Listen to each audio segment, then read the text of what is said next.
Final project, I chose the topic of performance appraisal bias. My name is David Wilcox, and I'm doing a consulting report. For these slides, the first slide I'm going over the main problem, appraisal biases. For my second slide, main communication theories. So I'm going over the LMX theory and the feminist standpoint theory. For my third, I'm going to do an analysis of the different biases in workplaces.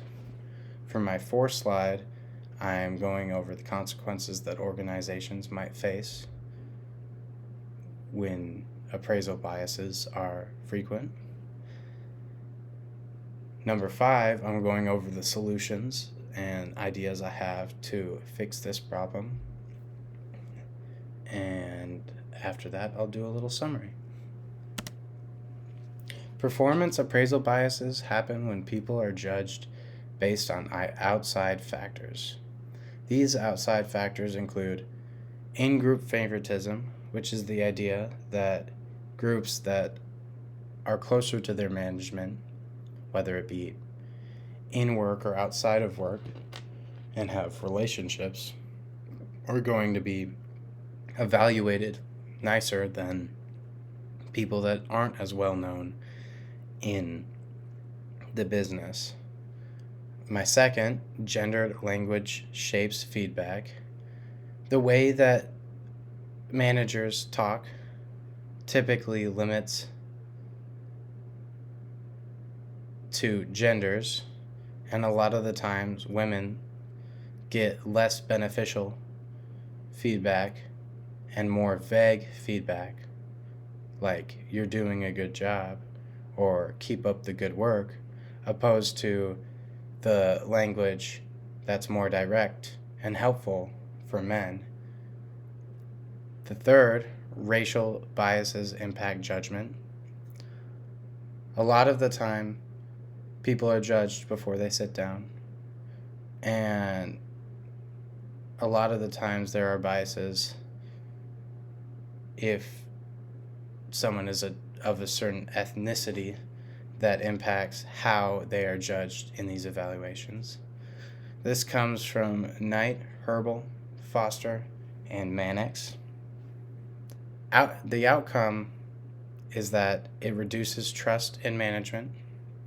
If everyone is getting different performance reviews, then nobody knows if they are true or honest, and it can create some distrust with the management. And reduced employee motivation.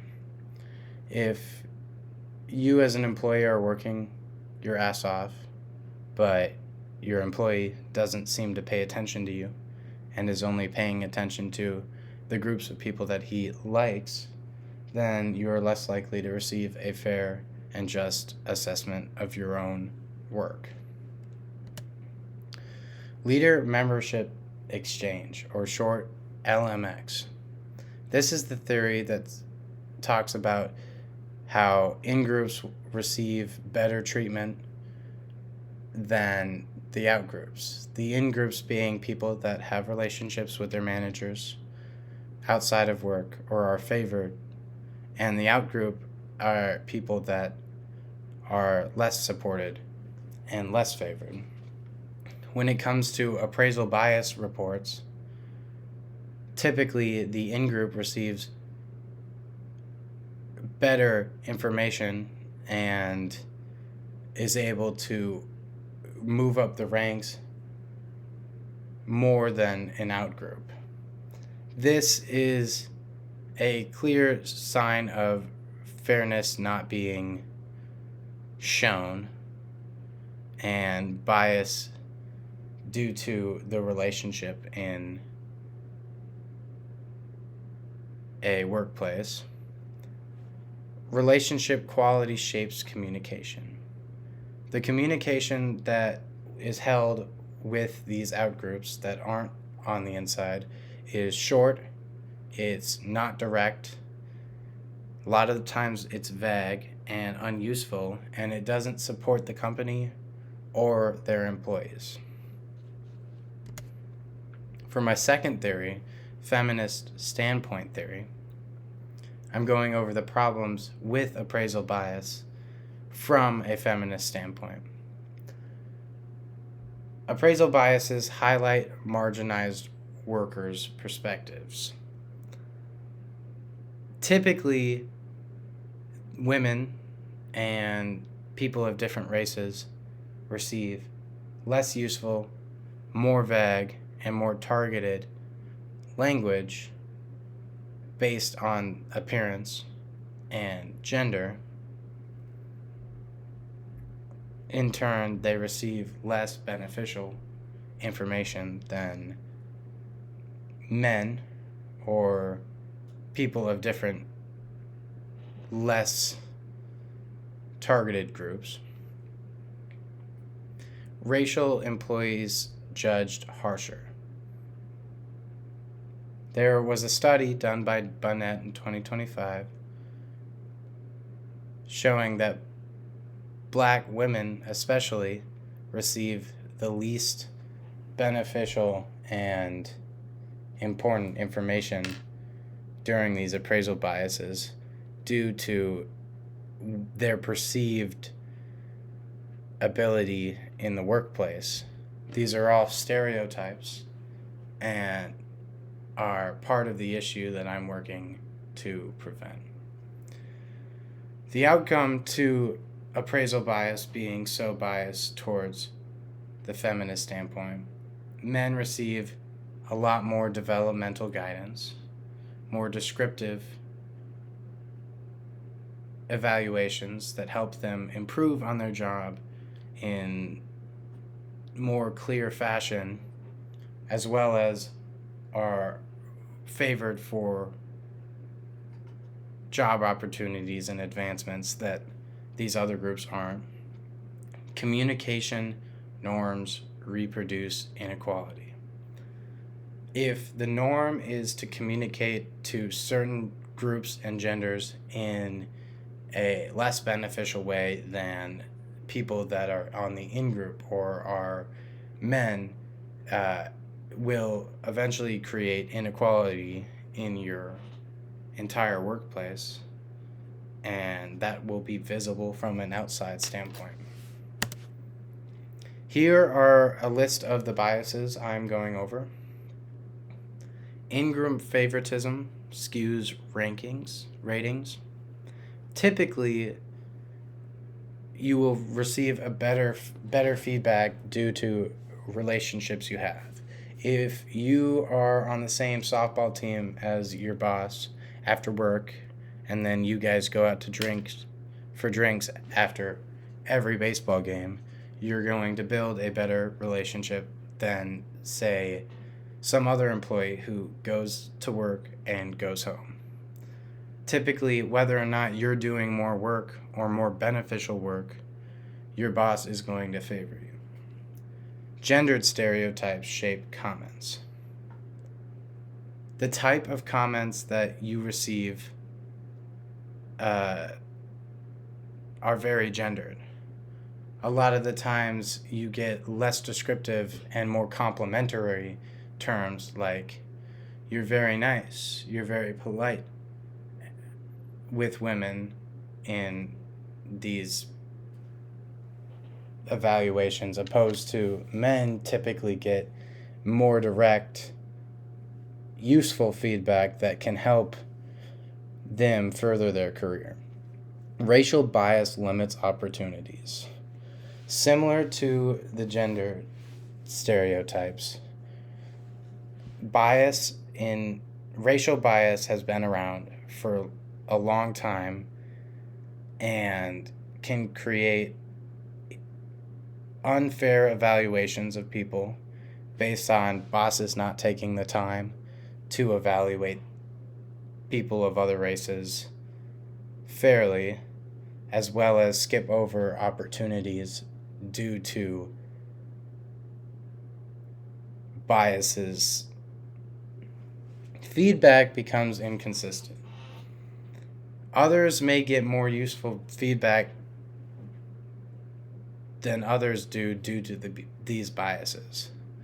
A lot of people are going to get very useful and helpful information, whereas some of these key groups get skipped in opportunities to get fair, just feedback to help them improve on their jobs.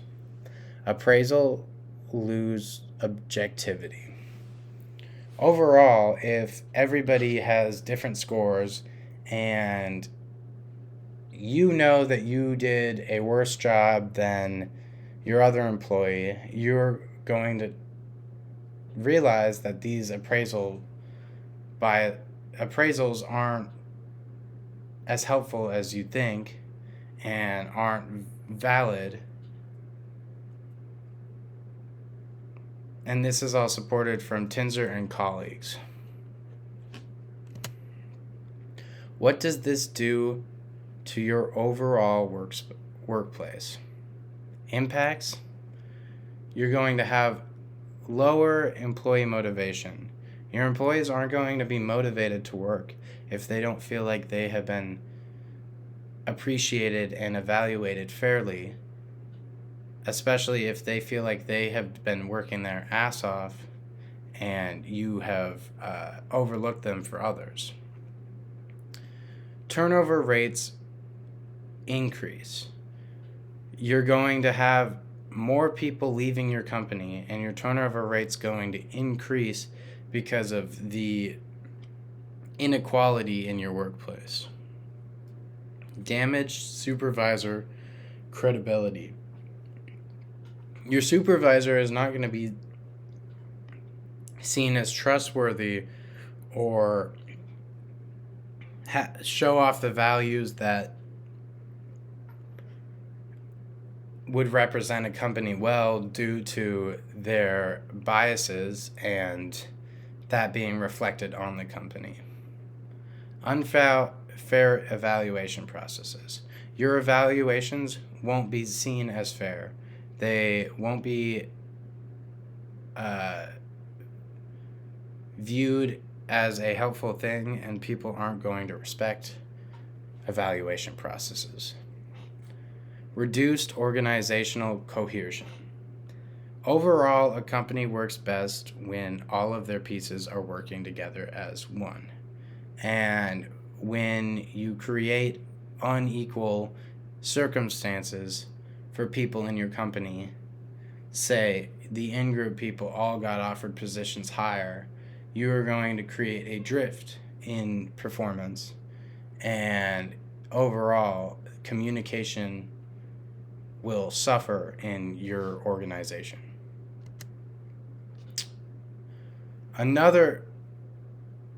What can be done to prevent performance appraisal bias?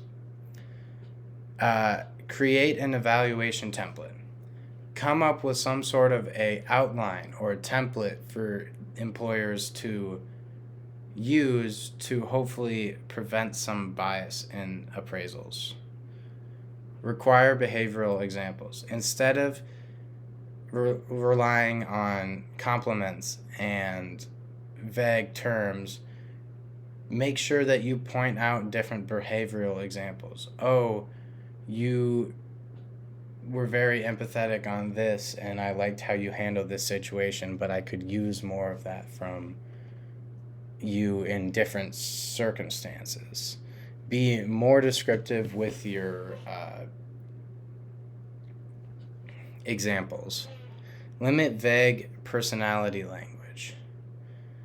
Limit the amount of judgments that you make on people's personalities and appearance. Make sure that you are doing your due diligence to know how this person has been performing this year and know your employees. The outcome, improved rating consistency. Your evaluations will be viewed higher, and people will value what these evaluations mean overall. Reduced inconsistent bias.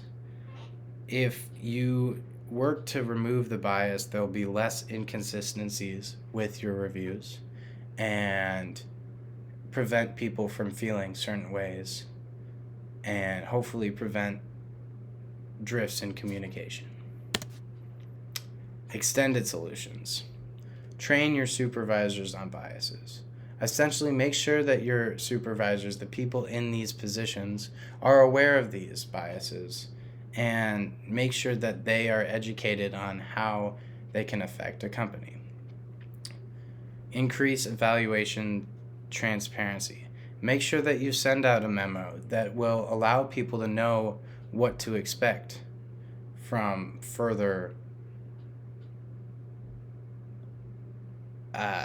evaluations so that they know exactly what they're getting themselves into. Clarify promotion criteria. Same as increased evaluation transparency. Make sure people know exactly what is expected for the promotion so that people can come prepared and to prevent bias for others. Strengthen supervisors' relationships.